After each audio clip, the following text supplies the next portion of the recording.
పొడుపు విడుపు పాఠ్యభాగ ఇతివృత్తం భాషాభిరుచి. పొడుపు విడుపు పాఠ్యభాగ ప్రక్రియ సంభాషణ. చింతా దీక్షితుల గురించి అసత్యవాక్యం. తెలుగులో బాల సాహిత్యానికి తొలితరం మార్గదర్శకుల్లో ముఖ్యులు. గిరిజనులు సంచార జాతుల గురించి తెలుగులో కథలు రాసిన తొలి రచయిత, కవి, కథకులు, విద్యావేత్త. ఏకాదశి, శబరి, వట్టిరావు కథలు, లక్కపిడతలు ఈయన రచనలు. జానపద గేయాలు సేకరించలేదు అని ఇచ్చారు. జానపద గేయాలు కూడా చింతా దీక్షితులు సేకరించారు. 4వ ఆప్షన్ అసత్యవాక్యం. ఈ వాక్యాలు ఎవరు ఎవరితో అన్నారు. మీకు టెక్స్ట్ బుక్ పిక్చర్స్ కూడా చూపిస్తాను. ఎప్పుడు కథలేనా, ఇంకేమైనా చెప్పు అని ఎవరు ఎవరితో అన్నారు. సీతి వెంకీతో అన్నారు.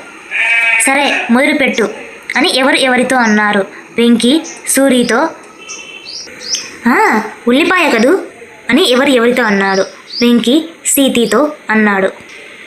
హో నోరు నుయ్యి అన్నమాట. సీతి సూరితో అన్నది. పొడుపు విడుపు కథలో పాత్రధారులు సూరి, వెంకీ, సీతి.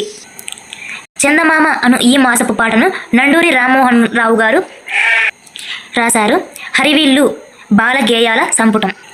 విశ్వదర్శనం అక్షర యాత్ర రచనలు. టామ్ సాయర్, హగల్ బెఫిన్ అనేది నండూరి రామ్మోహన్ రావు గారి అనువాదాలు. ఆ రెండు వచ్చేసి మార్క్ ట్వెయిన్ అని ఆయన రాశారు. నండూరి రామ్మోహన్ రావు గారు అనువదించారు. ధనం లేని పాండిత్యం, పాండిత్యం లేని ధనం రెండు వ్యర్థమే, అందుకే రెండు కావాలి అని ఎవరు ఎవరితో అన్నారు.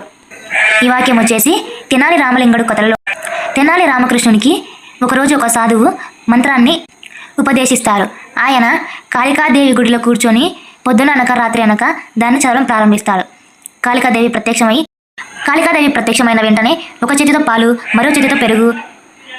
పాలు తాగితే గొప్ప పండితుడివి అవుతావు, పెరుగు తాగితే ఐశ్వర్యవంతుడివి అవుతావు, నీకు ఏది కావాలో కోరుకో అని అన్నప్పుడు తెనాలి రామలింగడు, నేను అవి ఎలా ఉన్నాయో నాకు తెలియదు కదా తల్లి, ఒకసారి ఇస్తే చూసిస్తాను అని పాలు, పెరుగు 2 గిన్నెలను తీసుకొని 2 ఒకేసారి నోట్లో వేసుకోవడం జరుగుతుంది. కాళికాదేవికి కోపం వచ్చి, ఏంటి ఈ పని, చీచి నీవు వికటక్కవిగా అయిపోతావు అని అంటుంది. ఈ తెనాలి రామకృష్ణుడే రాయలవారి అష్టదిగ్గజ కవులలో ఒకరు. ఈ మాటలు తెనాలి రామకృష్ణుడు కాళికాదేవితో అంటాడు. మేమే మేకపిల్ల పాఠ్యభాగ ఇతివృత్తం పరస్పర సహకారం. మేమే మేకపిల్ల పాఠ్యభాగ ప్రక్రియ కథ. మేకకు ఉన్న పిల్లల్లో మేమే ఎన్నోవది? 4వది. 4వ పిల్ల పేరు మేమే.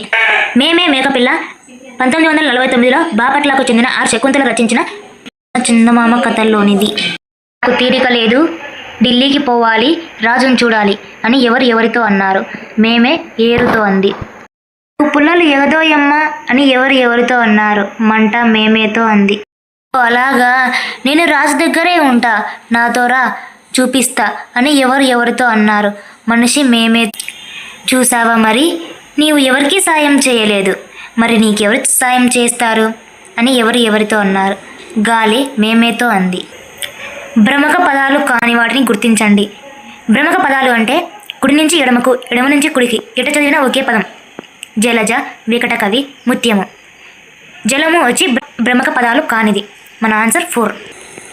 ఉపాయంతో అపాయాన్ని తప్పించుకున్నది ఎవరు? మేకపోతు.